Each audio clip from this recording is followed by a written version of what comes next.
Good morning, everyone, and welcome to the Damage Report. I'm John Idarola, and I'm actually feeling surprisingly good.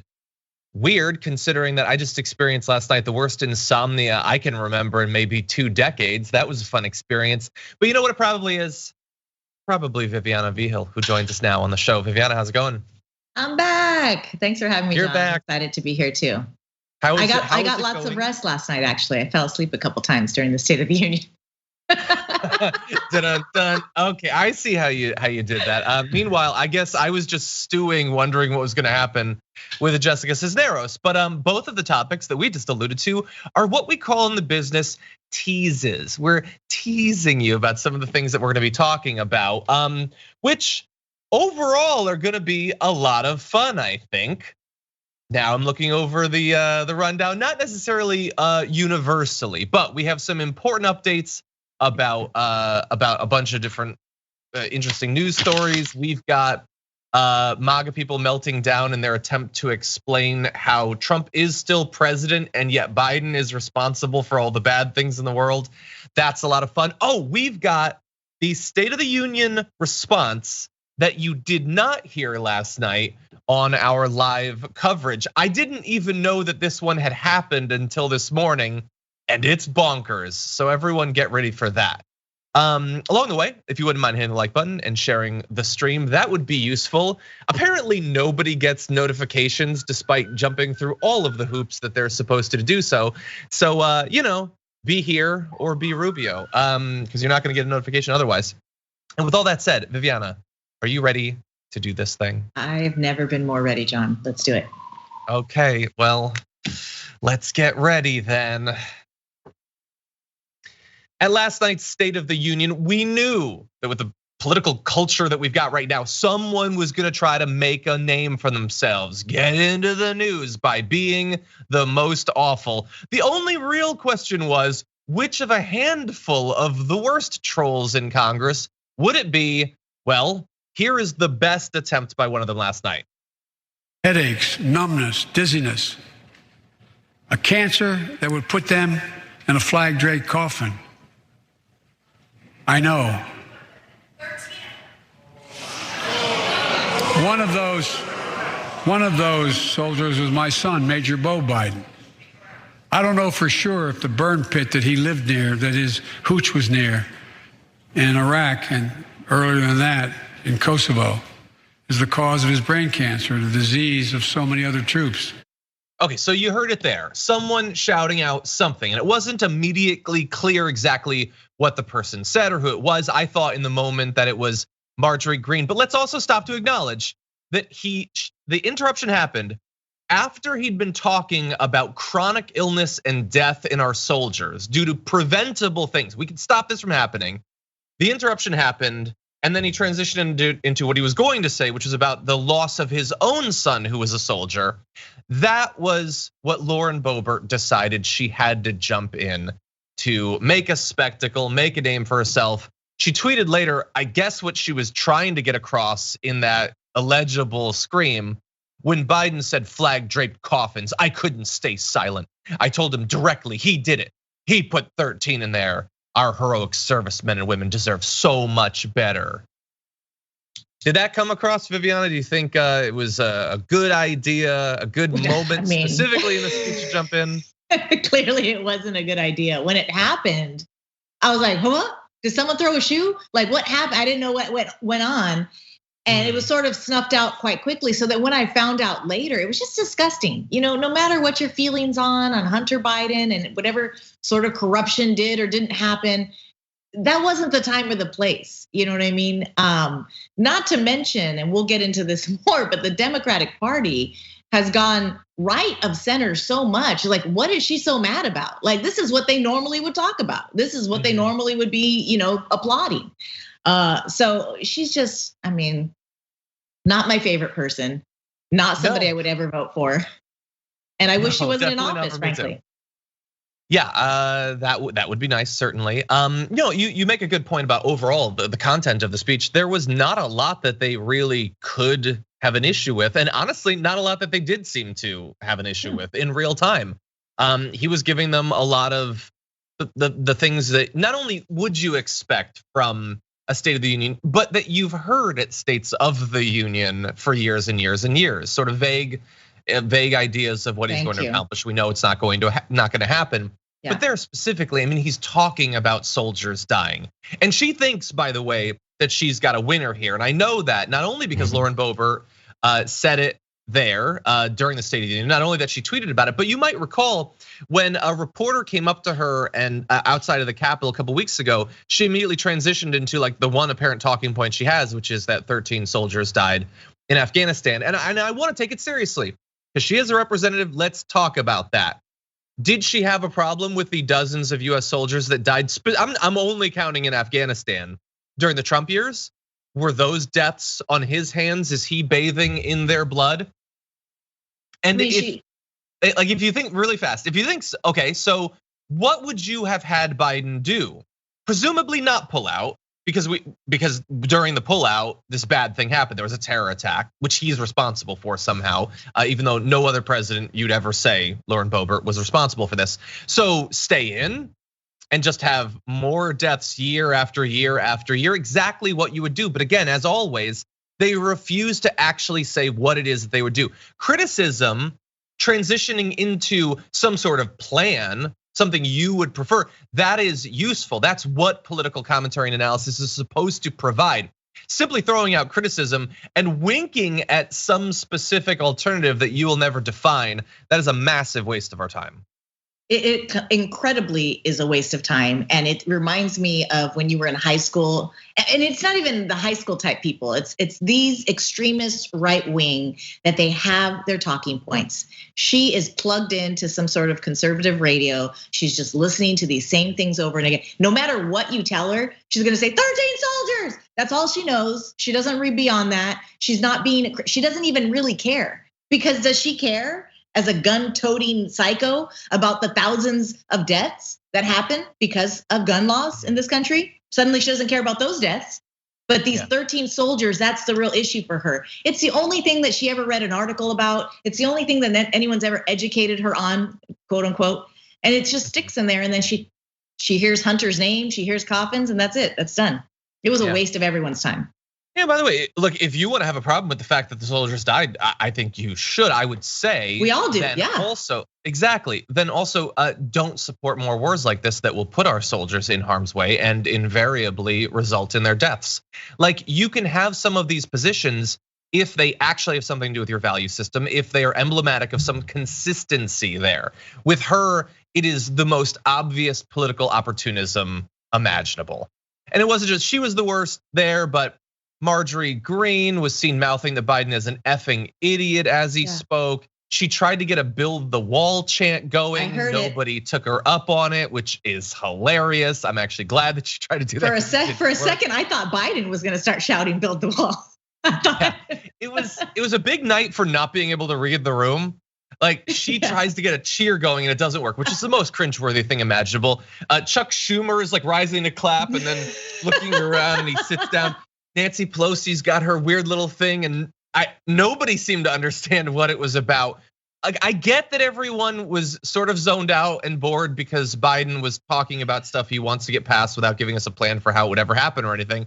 But you got to look around before you do. I'm not even going to blame it totally on Biden, John. He has speech writers, and I got to say those transitions, and you're a public speaker, those transitions were the worst. They were none. He went from talking about his nominee for the Supreme Court to, we got to defend our borders. Well, what? How do we go from there to there? And all of a sudden Marjorie is like, build the wall. And I'm like, whoa, what's happening here? I couldn't keep up, and that has a lot to do. Obviously, he's not Obama in his, speaking abilities. Okay, that's fine. But you have speech writers you should write to him and his ability to really deliver this stuff. When you're going all over the place with somebody who's a monotone speaker, you're gonna have Schumer clapping and Nancy rubbing her. I don't know what her little rat paws. I don't know what she was doing. Oh my God, okay. How I feel about Nancy, okay? I think I have an idea, actually.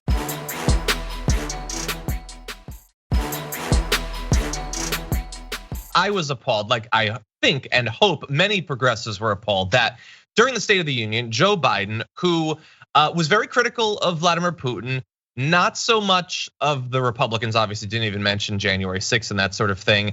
Had no criticism whatsoever to give against Kirsten Sinema, Joe Manchin, the others who have stopped him from accomplishing all the things that he at least says he wants to accomplish and will do so again if he tries to. Did have time to criticize some, specifically progressives. So here's what we're gonna do. Let's jump to this.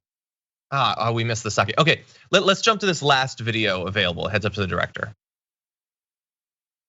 Not to defund the police, it's to fund the police. Fund them.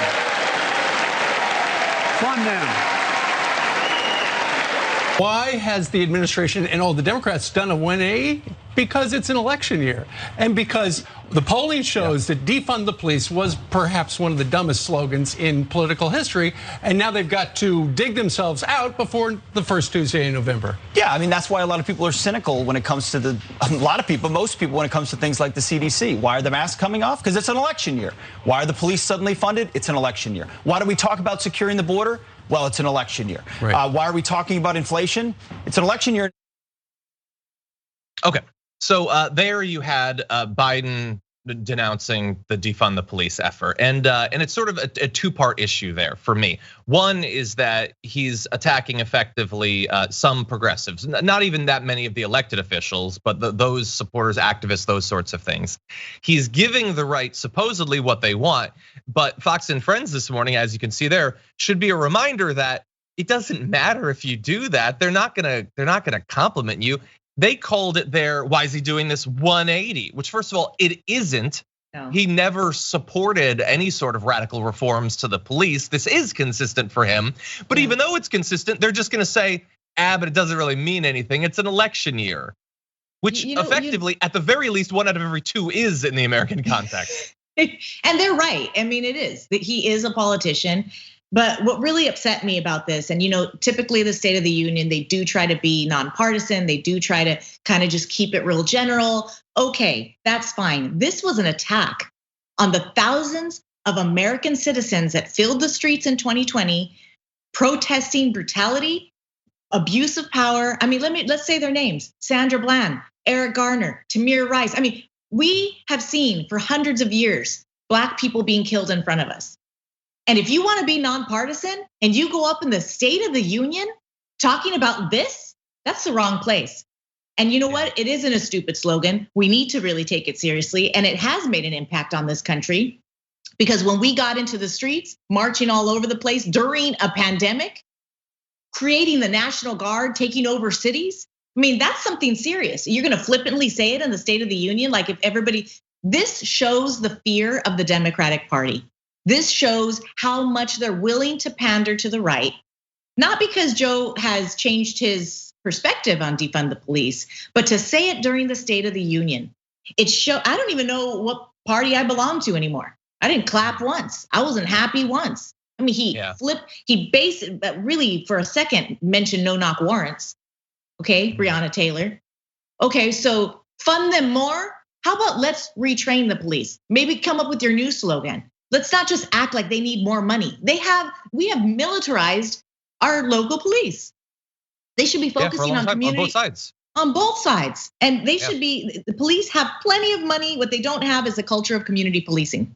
And that should have been his slogan. That should have been what he talked about. Instead, he's alienating not just progressives, but all of the people who've been affected by police brutality in this country, which is a joke globally. Everybody knows how our police, I mean, here in LA County, we have a gang of sheriffs running around town. Yeah, exactly. Well, what they need, what would really solve the problem, obviously, is more funding. No, at the very least, rethink the, again, and the thing that, it's affected me for a couple of years now. Maybe other progressives watching this feel the same way. It's, we finally get a conversation going about something, whether it's on the one hand, reimagining what the role of police in a society should be, how much money they need to do the jobs that they're actually equipped to do, and who might better be placed to do some of the other jobs. Or for instance, like a conversation around a Green New Deal. We don't do either of those things, notably. But then the right and the establishment Democrats spend the next couple of years pretending that it happened Like they literally blame bad things going on now. Like the Green New Deal was constantly blamed for like Texas's energy problems. They're blaming defund the police for crime waves. We didn't do either of those. We didn't defund the police. We didn't get a Green New Deal. How could they be responsible when we didn't actually do them? It's like when the right will spread, like it was like in 2020, they would show these like photos of store shelves empty, and they're like, this is what it looks like under socialism. Like, no, that's what it looks like now under capitalism. Yeah. Whatever problems are happening, we didn't get our chance yet. That means it's on you. That's how that actually works. And the defund the police slogan was a very strong slogan. And guess what? It did its job because he just mentioned it in the State of the Union. And that is a very, very big deal. Of course, he was against it. But if he was really trying to be a leader in this country, he would seriously consider that. Kamala had the nerve to stand up and clap. Disgusting. Sit your butt down. We haven't even seen you for this whole year. I don't know where you've been. You just popped up out of nowhere. And we got Nancy rubbing her hands and Kamala clapping. This is a time to really consider our policing in this country. We need to reimagine policing, retrain policing. Instead, he uses the same tactic as the defund the police slogan. We need to fund it. All right, well, you're just so afraid of Trump running again that you want to make sure to get all of these people to vote for you. When you said it yourself, John, look at Fox News. They're not going to vote for you. They think you're a joke. They're going to call you a liar. Exactly. Yeah, no, but that's at least for him, this is consistent. It says he a lot. He has spent his entire life trying to get them to accept him. Obama did the same thing. Yeah. We'll never learn. We're in a couple years, we're gonna be doing a stream about this, assuming that Trump isn't president again. It'll be like President Buttigieg or whatever, and he's gonna be trying to reach across the aisle, and they're gonna be slicing his hand off with a katana. That's just the way that it's going to go. They will never learn. That's why they have to be replaced. It does say a lot of who he thinks the popular kids are. Yeah, totally. Defund the Democratic establishment. Defund that. Defund the DNC. Okay, defund I like that.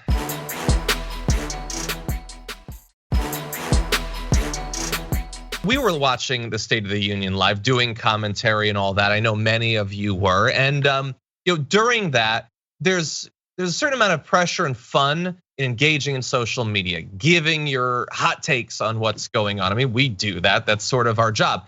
Not all the takes, great takes though. I noticed, came across a few on Twitter, thought you might want to see. Tomi Lahren had a real winner. She left this tweet up, by the way. The Russian invasion is tyranny, but forcing Americans to wear face diapers and get 3 ineffective COVID shots is our patriotic duty. Weird. When did she get her medical degree? I didn't know she went to medical school. She a scientist? I don't believe so, based on what I've seen. Is she a Scientologist at least some sort of science? That is possible. I think she does live in LA, so there's a chance. Anyway, look, sometimes tweets get away from you and you sort of lose track on what point exactly you're trying to make. So every part of that is terrible. So the idea that masks are face diapers is such a weird way to think about the world. What do you think about mouths to come up with a term like that? I'm not sure that I want to know. Well, we know what she's been spewing, John, so she needs a diaper. Apparently, yeah. Should it just be freely spewed out there? The idea that you have some sort of patriotic duty to get shots is, by the way, in an alternate USA, exactly what they would be saying. The idea that we should band together to save lives. That's how anything is your patriotic. That's how we eradicated polio in the country. Exactly. No, we band together. And who's to say they're ineffective? I happen to be watching a State of the Union where most people were maskless, practically making out. I think there's been some progress due to the shots. Maybe. Here's the issue. So she wants to do the yes, but this thing, the formulation of a tweet. So she has to start off with the Russian invasion is tyranny. Wait, so it's not saying that it's not? I don't think that she's saying that it's not, or she doesn't intend to, but she doesn't know. She knows that she's supposed to be against what she's seeing. And by the way, Tommy, right there with you, I didn't like the speech either, but you can try to be consistent, like between 2 parts of a tweet or consistent with your political ideology, you could do that. The issue is that, of course, the incentives just aren't there. For someone like Tomi Lahren, she is saying dumb things, but importantly, she is saying it to the dumbest people. And so they're gonna love it. They think that that is a slam dunk. That's more clever than anything I could say. If I spent 6 months trying to come up with something, I wouldn't win them over. Now we know who Lauren Boebert is listening to. It's Tommy Lauren, because that's who she's talking to. She's talking, and she needs to take a Logics 101 class, because it's a straw man argument. It doesn't really make any sense. But that's what, non-rational, non-critical thinkers respond to. Oh yeah, you think that's turny? What about this? What about this? And it's like, well, let's just sit down and talk about what the real issue is here. You sound like Cartman from South Park. Yeah, exactly. Which I like. I get Which that. I love. Yeah, why is she not a Republican congresswoman yet? She will be at least as good as Boebert and Marjorie Greene. Well, she probably has some skeletons in her closet, John. She has some liberal type skeletons in her closet, because a lot of this is an act that she has gradually put on to chase clout and money. But I don't know. They didn't mind that Donald Trump had been a Democrat, pro-choice, all that. They got past all that. Why not for her too? Well, we also had this, and hers was an attempt to do something that got away from her. This is more of I see tweets like this from all sides, where it's the lowest common denominator thing, where you're not really saying anything, but you know that it's gonna be well received. So Kayleigh McEnany tweeted, Biden spoke a lot about coalition building, but very little about dictator enabling, which is exactly what he was done with Putin. Okay, I get that you're capitalizing words, but what are you fundamentally saying there? The coalition is to stop the dictator. That's what the coalition is for. Which is hilarious, because that tweet would actually be very perfect for Trump. Yet she didn't have anything like that to say when he was cuddling up with Trump and having whatever, yellow rain parties they had or whatever they did. I don't know, allegedly. No. No. Face diapers all around. Or even if you don't want to make it about Putin. I mean, I'm not the guy that says that I fell in love with Kim Jong-un through letters. If anything is dictator enabling, falling in love with the dictator seems like it would fall under that. So again, it's so lacking in self-analysis for the administration that she so recently served in. She wants to keep getting paid, John. She got this. We knew she was gonna get this little cushy job. You knew she was gonna. She's just saying what the people want. Yeah. So anyway, look, I know. Did you have any other takeaways from the State of the Union? Is any of it going to matter in 2 weeks? Will it matter? This was a placeholder. This was checking a box. Let's do it. If anything, I was disgusted at how chummy everybody was when the State of the Union is so delicate. When we have a situation in the Ukraine and the involvement with Russia that we were a very big part of. And that has not been addressed at all. It's been going on for 8 years. And who got in there and got involved 8 years ago? We did. So it's disgusting to me to see everybody, oh, hi, smiling, kissing it. And we have some stuff going on that's really sick. The defund the police thing, really, I was just like, really, bro? You had to go there. You had to say that. That's for the State of the Union. It was needless. No, but he wants to be part of the Mean Girls. We got the squad and we got the Mean Girls. So we know he wants to, wear pink on Wednesdays or whatever. Yeah, go sit with them then. Go sit. You can interrupt your own speech. You know that movie too well, John. I do actually. Yeah. So if we can draw anything from it, if there was any honesty to what he was saying, I am horrified by the message that I heard, and not the purely rhetorical message. He's saying, I have optimism, it's strong, we're gonna come together, it's unity, all that is fine. But if that is all that you have, and my analysis, and I'm trying to be fair and serious here, is that was all that there was, there's nothing beneath it. There is no plan for the only accomplishment that I can see him really pushing for is maybe a little bit of help to Ukraine and getting Ketanji Brown Jackson on the SCOTUS. Other than that, dude is gonna be on vacation effectively. He may not be in Mar-a-Lago, he may not be golfing, but he has planned for no work because he has not described to us strategy for how he gets anything done. And it shows us how weak the Democratic Party is, which is frightening considering Trump still has quite a hold on the Republican Party. And it shows us that Democrats are nothing more than Republican light. There's not even two parties anymore. It's just they're not even center anymore. They're right of center. We have Mitt Romney and Manchin making out, hanging out like buddies. Okay, so you're on the same team then, right? We get it. Yeah, they were hanging out with each other. Yeah, and what it really comes down to is it's not about whether what they say is the same. It's about what they will do.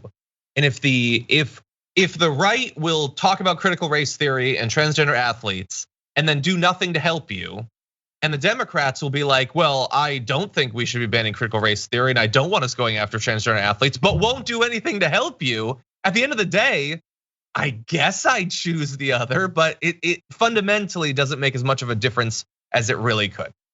So one other thing quickly, John, that I did notice of who was sitting next to each other was my two favorite Supreme Court justices. And I say that cheekily because we had, why am I just freezing up? We had Kavanaugh and what's her face sitting, Amy Coney Barrett sitting next to each other. And you got to think like, this is your just desserts, Amy Coney Barrett. You got to be friends with this guy. You got to hang out with him. And you know she hates him. You know she hates him. You know that she can't stand this guy. Yeah, it was just hilarious to me. I could just see her face, and I'm like, well, you want to be on that team. Yeah. Sorry, that was. Anyway, with that, we are going to take our first break. We come back, we're going to touch base with what happened in Texas and what is likely to happen in the runoffs, because we are not done with the most important race coming out of that Texas election. And we got more after that, so don't go anywhere. We'll be right back.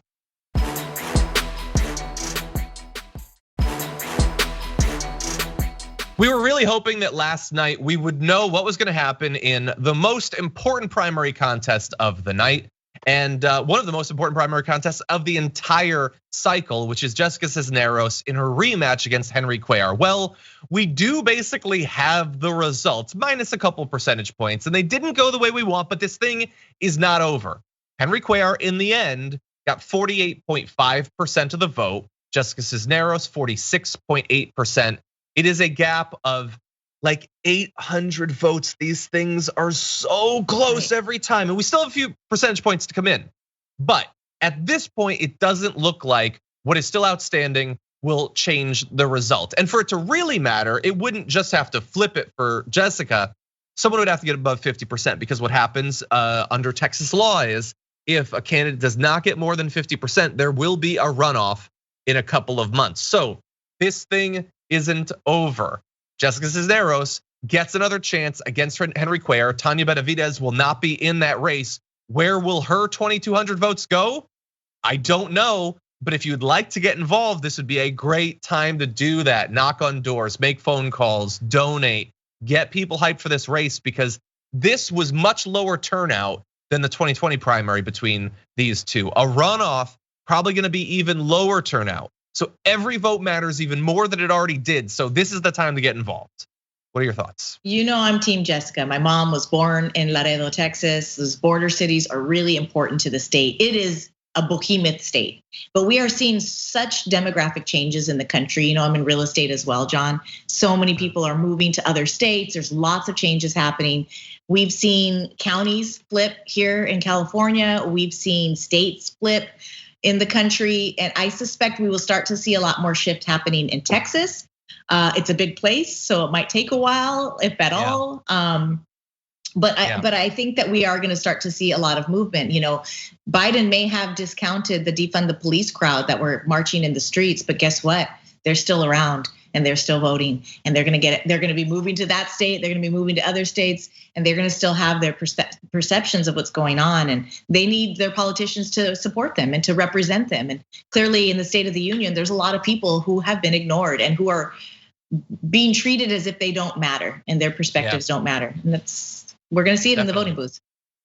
Yeah, by the way, if you are in that area and you want if you think Henry Cuellar is representing you, there are plenty of Republicans who will try to strip away your reproductive rights. So you don't necessarily need Henry Cuellar to be doing it. Yeah. No, Jessica Cisneros would be such an amazing addition to the Congress.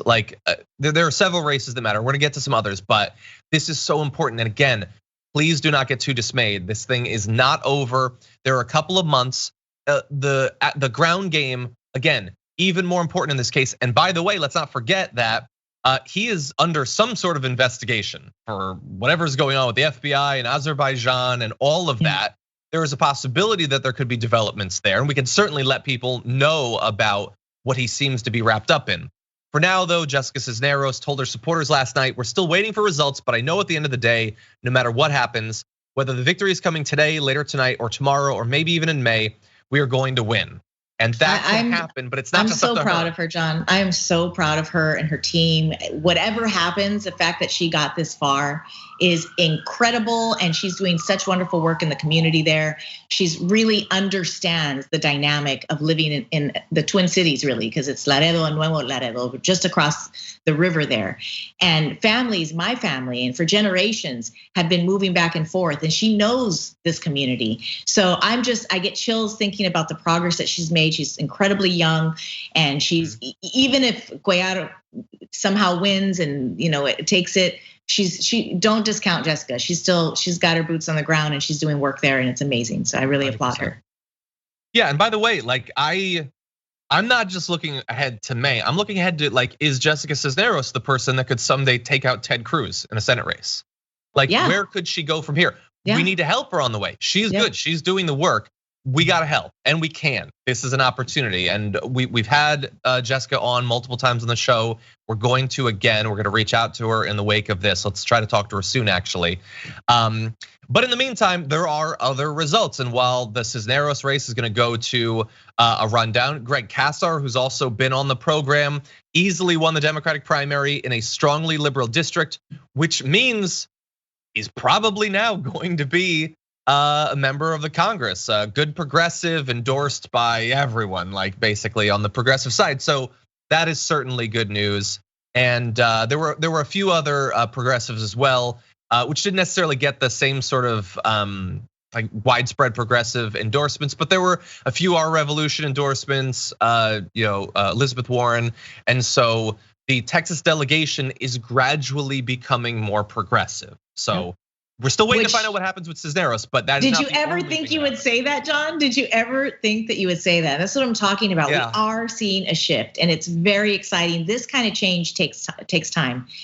They're really trying to attack voting rights nationally, and this is why they're scared. Sure. They should be. Jasmine Crockett won hers. So, and by the way, some of these we have to see who wins the general election. It is not only a still somewhat tilted conservative state, but we're now in a brave new world of more anti-democratic laws. Those applied now. The primary that we already had. Did that have an effect on some of these races? Probably. I don't know what we do about it at this point, because Biden doesn't seem like he's gonna do anything. No, in any event, there was a little bit of bad news. US Representative Lloyd Doggett, who had been an incumbent in a different district, things were shifted around with the redistricting, did beat Donna Imam, who has been on our program many times over the years. Unfortunately, he did win more than 80% of the vote. So he is going to remain a representative in the Austin area.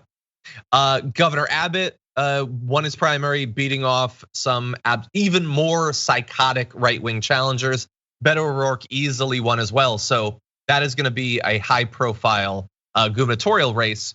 Although the polls so far, not super close. So it would be great to have Abbott out, considering all the damage he's doing, which we're talking about a bit.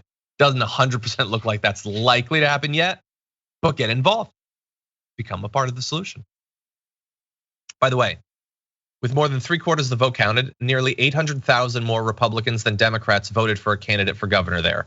A gap far larger than the one just in 2018, the last midterm primary election in Texas. And so here is a message, not just to the people of Texas, not just to like Beto O'Rourke, Biden and the Democrats. We've been saying you're doing damage to these other candidates. How many interviews with candidates have I asked them about, like, what effect does it have that they're not accomplishing anything? This is what it looks like. Republicans are more fired up because they're being given what they want. What they want is anti-trans xenophobia, insane conspiracy theories about critical race theory and all that. They're getting that, they're gorging themselves on that. What are Democratic voters supposed to sustain themselves on? The COVID aid package from 11 months ago? What is supposed to fire us up? Nothing. I'm not in the administration, but why won't they fight for themselves as much as progressives who didn't even want them to become president would fight for them? It's because they do not care about a progressive agenda. They're too worried about being invited with the cool kids, which they consider the cool kids. So they really don't care. It's sad, John. They're too busy pandering to the right to actually deal with their own constituents. It's boggling. Do they not care about getting Abbott out at least? Like, he's not one of the cool kids. Let me assure you, you do not want to sit at his table. Anyway, you know what? Let's demonstrate. There won't be any electricity there at his table, or gas. Oh, geez. There might be gas, but not energy. The right needs something to run on, to govern on, and it is attacking the trans community. We've seen that many times over the past couple of years. We're going to see it a lot more, and it's now in effect in Texas. Governor Abbott announced that they're going to be going after the families of those who love and accept their trans kids and try to help them to be the person that they are. Well, that was announced like a week or two ago that they're going to do that. No, they're doing that right now. Texas officials have begun investigating parents of transgender adolescents for potential child abuse, according to a lawsuit that was filed just yesterday. Governor Abbott directed state officials and different departments in state government to handle, to consider handling certain medical treatments as possible crimes, saying all licensed professionals who have direct contact with children would be required to report to state authorities those that they believe are receiving gender affirming treatment or face criminal penalties. And they're doing it. Jane Doe, the mother of a trans child, Mary, is actually herself a DFPS employee, one of the departments involved in this effort. They're going after people in their own department. On February 23rd, after this was developing, she asked her supervisor, what am I supposed to do exactly? They put her on leave from her employment because she came forward. 2 days after that, they sent a child protective services investigator to her home. In the lawsuit, it says a CPS investigator disclosed that the sole allegation, the only thing that would make them believe that there was child abuse, was that Jane Doe and John Doe have a transgender daughter and that their daughter may have been provided with medically necessary gender affirming healthcare and is currently transitioning from male to female. So on leave from her job, people are showing up at her house because they're helping their kid. That's it, Viviana, at this point. It's really sad. This is not the first time that politicians have utilized bureaucracy of child protective services to push their agendas and their hateful agendas. It happened within our lifetime. We saw child protective services in many parts of the country not allowing same-sex parents to adopt or foster children, and even trying to prosecute them for child abuse or accusing them of sexual abuse, things like that. So we are now seeing that has been flushed down the toilet. We're seeing same-sex couples, fostering children, adopting children, being beautiful families, as it should be. And now we're seeing these same political agendas utilizing these bureaucracies like child protective services as control, as methods to get their agenda pushed. And it's really disgusting. There's kids that are going to get hurt. We saw it with the pray away the gay type of agenda that happened in Texas as well, and other states. I think Colorado was a big one.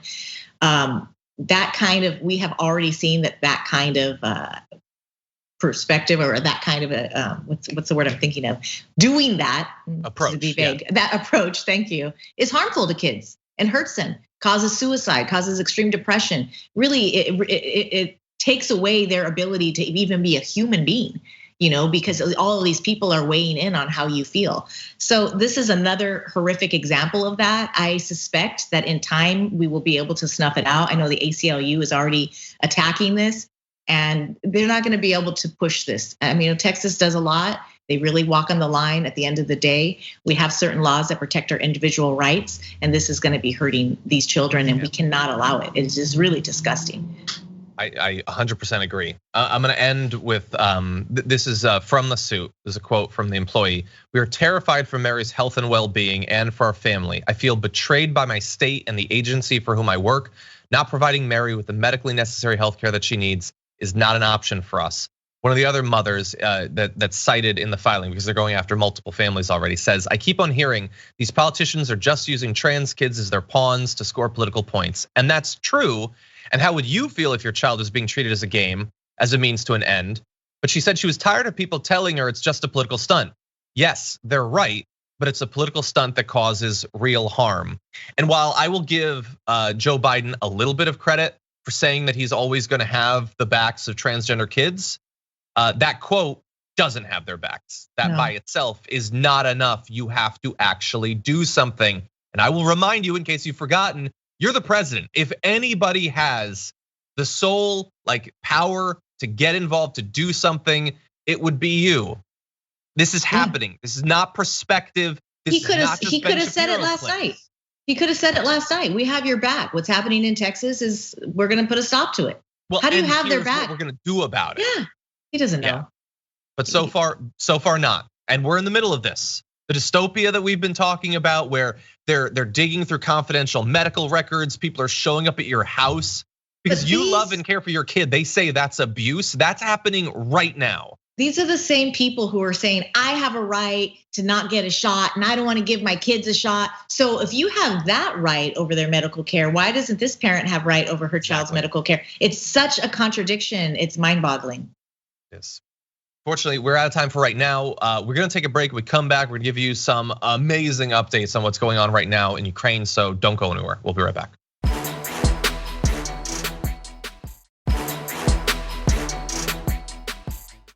Okay, everybody, hold on to your butts.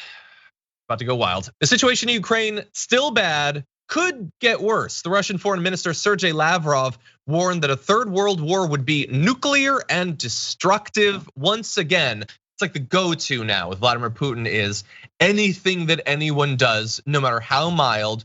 Are you saying you want a nuclear war? Do you want to go nuclear? We have missiles. Did you know that? We have submarines. They're moving their submarines. Being provocative and all of that. That's not the only cause for alarm in the situation. The Ukrainian National Security and Defense Council chief also announced during a briefing just yesterday that Ukrainian forces had foiled an assassination plot against President Volodymyr Zelensky.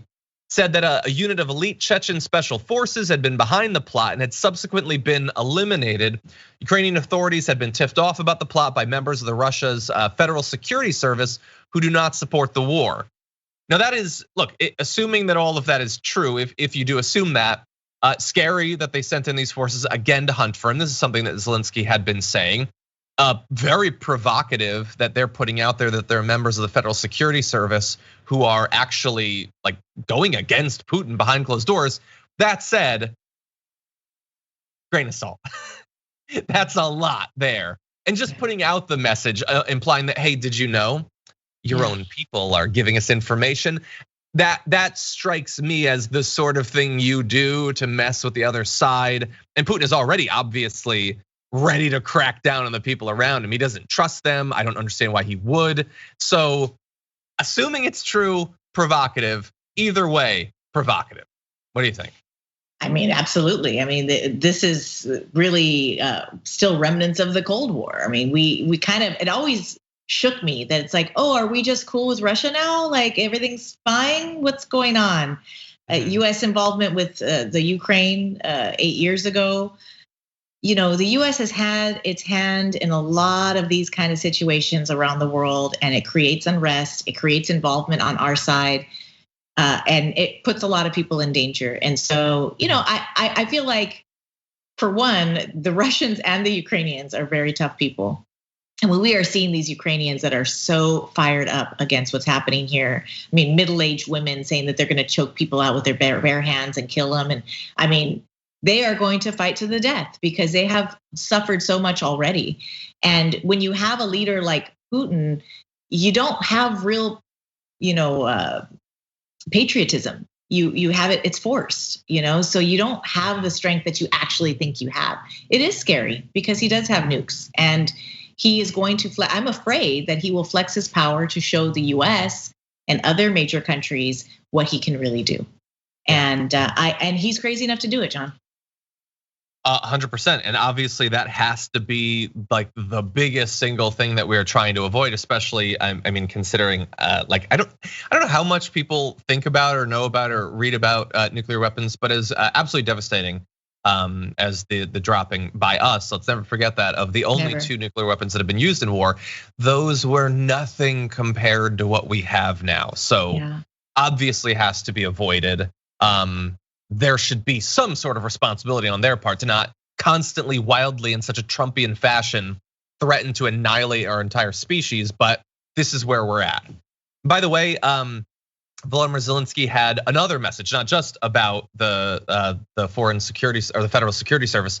He gave a statement where he said, Russian mothers are losing their children in a completely foreign country. Think of this number, almost 6,000 Russians died, Russian military, in 6 days of war, and said that did not include deaths on Tuesday night. I'm gonna run you really fast through some numbers, then we'll talk about this. The General Staff of the Armed Forces of Ukraine said earlier today that it estimated 30 Russian planes, 31 helicopters, 211 tanks, 862 Russian armored personnel carriers have been destroyed. Senior Pentagon officials say that around 1,500 military personnel had been killed on each side. So obviously there's a big difference there. Ukraine's parliament also said that 2,000 civilians had been killed. Now, Russia has now come out and said they admit 498 of their soldiers have died, 1,500 more injured.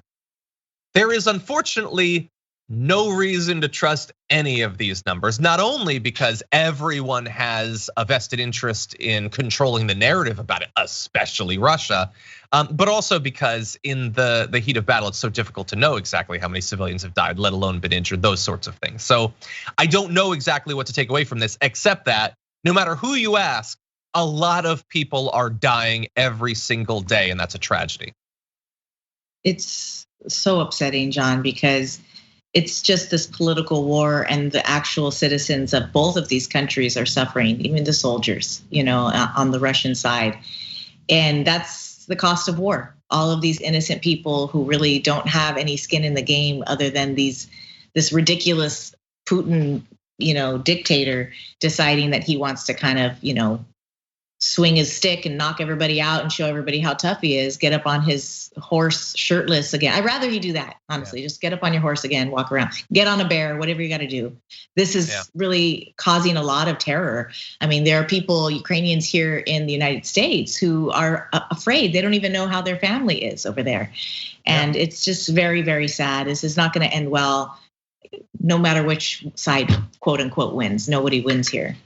Yeah, exactly. Do we trust the numbers? We know people are dying. We don't know if these numbers are accurate. Yeah, and we also try to hold so many things simultaneously in our brains. That is one of the burdens of trying to be a reasonable person who drives their involvement in politics through compassion. Also devastating for the Russian people, not only for the families of the soldiers that have needlessly died, they shouldn't be there, they shouldn't be dying, but also the literally thousands of protesters that are languishing in Russian prisons right now and have no idea what's gonna happen to them. Now, really fast, I do wanna catch you up on a few other changes. During the State of the Union, Biden announced that Russian aircraft are now gonna be banned from US airspace, joining a growing number of countries who have closed their skies to Russia following the invasion. By the way, that is, like, you've probably heard no-fly zones thrown around a lot. That's not what this means. They're not setting up a no-fly zone over Ukraine or anything like that. They're not shooting down planes, but they're saying our airspace is now closed. By the way, the State Department recently has encouraged Americans in Russia to consider leaving immediately while there are still commercial flights out of the country, and says that, well, now there won't be, but there are still trains. So it could be rough there if you need to get out, but probably not a terrible idea considering where this thing is going. Any final thoughts? I really, this for me, we got to really rethink NATO. It's not working the way that everybody had hoped it did. And we can see that it's obviously not protecting countries the way they hoped it would protect them. It's caused a lot of problems for many decades. And so let's look at that and really take a serious look at NATO.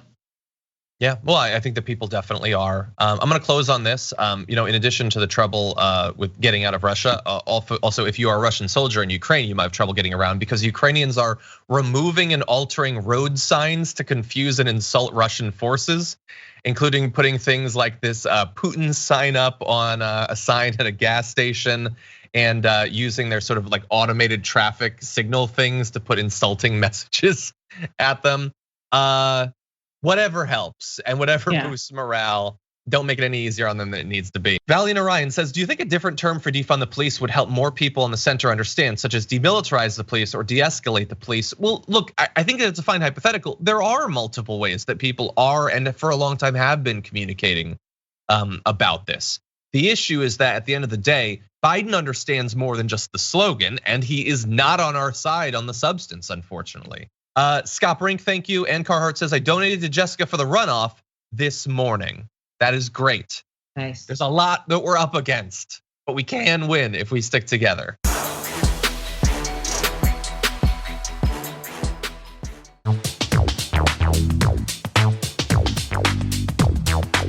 Thanks for listening to the full episode of The Damage Report. Support our work, listen ad-free, access members-only bonus content, and more by subscribing to Apple Podcasts at apple.co/TYT. I'm your host, John Adarola. I'll see you soon.